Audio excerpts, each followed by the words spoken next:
As we're getting to normal, one of the things that is happened here in North Carolina is the legislature and the governor agreed on schools that are in a hybrid state and giving them the option to move to Plan A. For you non-North Carolinians, Plan A basically is sort of a normal operation for the school. Where social distancing and cohorting doesn't necessarily need to happen. And right now, for instance, here in Forsyth County, our middle schools and high school are in a hybrid situation, whereas our elementary schools are pretty much full in person, but doing so in a distanced way, and with masking and so on and so forth. So what is this? So in Forsyth County right now, Superintendent McManus has been moving to try to get more middle and high school kids in person rather than hybrid, and has found ways to do that in a very safe way. And I fully support that. I think trying to get more of the middle school kids and high school kids in person is a great thing, and I think it's safe to do so. I do want to bring up, though, that with the new law from the state, that there are some considerations school districts are going to have to keep in mind. One is that the CDC's recommendations for safe schools still continue to recommend social distancing, and they still recommend environmental safeguards, which include a reasonable amount of cleaning and making sure that rooms are well ventilated, and if rooms aren't well ventilated, taking steps to improve the ventilations in these rooms, and that all kids need to wear masks, and that classes still need to cohort.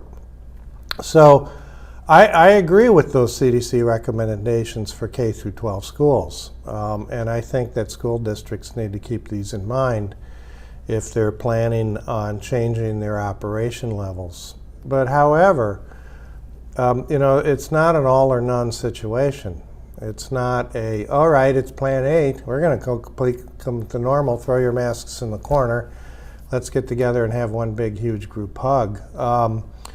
That's not the intent, I think. The intent is to find ways to open schools safely and to keep people in person, but maybe not with quite the strictness that we have been. So if, for instance, for middle school or for high school, if doing the strict cohorting is such that it's really interfering with your ability to bring kids back, then find a way to cohort differently, maybe relax the cohorting a little bit, or find different ways to do it that aren't quite so strict, but so that you can bring people back. If the 6 feet rule is really having trouble for you, then there may be areas where 6 feet doesn't need to be done. If you have an extremely well ventilated room with high ceilings, maybe you can cut that back. But by no means don't cut out the masking. The masking has got to stay. So there's some things that people have to remember with schools. One is that while teachers have been vaccinated, our kids have not been. And we probably won't be vaccinating our kids until, at least the 12-year-olds and above, at the earliest, the last part of the summer, maybe even a little after that, because those trials are ongoing. The younger kids won't be for another year yet. And if the kids aren't vaccinated, but the other people in the community are becoming vaccinated, and at the same time we release and abandon the safety measures, such as masks and some level of distancing in our schools, the virus is going to take advantage of that, and it's going to start getting transmitted in our schools. To date, that really hasn't been a problem because the schools that are opening are masking and distancing and cohorting and looking at their environment. So if we relax too much, there's going to be in-school transmission. So while teachers have all had an opportunity to be vaccinated, there's still a lot of families where the parents or the grandparents or stuff are still waiting for their turn and haven't had a chance to get their appointment yet.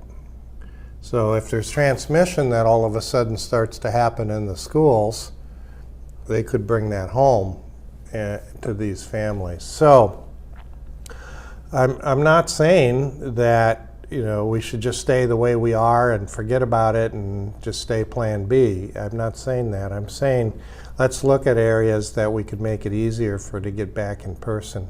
But there's certain safety measures that I think need to stay. 100% for sure, the masks.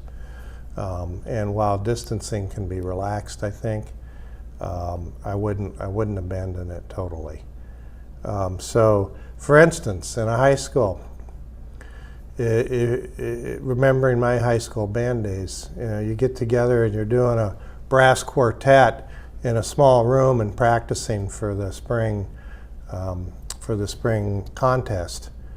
That's probably not a good idea. These little practice rooms are small. You're brass players. You're moving a lot of air, and if there's somebody in there who is asymptomatically infected with COVID, everyone in that room is going to get it. And so those are some things that may not be returning to normal right away. Large choral practices and events in a smaller room shouldn't be done. Instead, take it outside, do it out there. The classroom itself, with the way the desks are usually made, the distancing's pretty close to what you're going to want anyway. But you want to think about every single activity that you do, including athletics, after school, clubs, and such, and how those are run and what they're done. And if you don't know for sure, get advice. The governor suggested that any school thinking of going to Plan A should consult with the Duke's ABC collaboration on safe schools, safe school openings. I agree with that totally. They're a sharp group of people. They got a lot of data, have looked at it statistically, and so get expert help to figure it out. So let's bring more kids back to school. I'm all for that. But we need to, there's going to be some things within the school still that are going to be harder to do.